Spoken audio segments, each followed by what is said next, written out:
বিহারের নীতিশ কুমার যখন বোরখা ধরে টানলো তখন পশ্চিমবঙ্গে মিছিল হলো, কিন্তু কংগ্রেস নেতা যখন ঘোমটা ধরে টানলো তখন কোনো রকম মিছিল হলো না।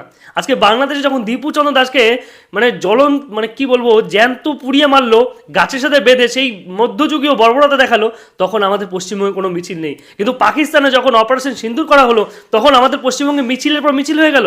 সেকুলাররা বলছে জল বন্ধ করে দেওয়া হলো, কেন জল বন্ধ করে দেওয়া হবে, কেন পাকিস্তানের নিরীহ মানুষকে মারা হবে?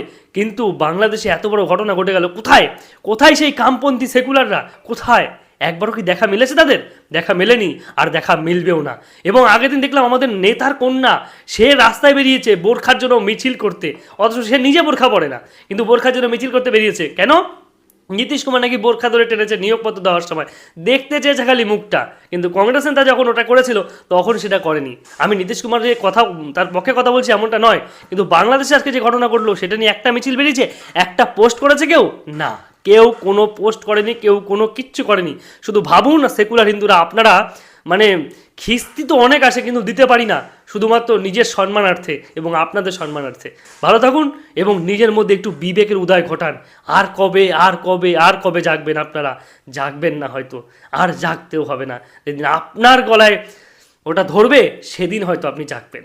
ভালো থাকুন, আর কি বলবো, ধন্যবাদ।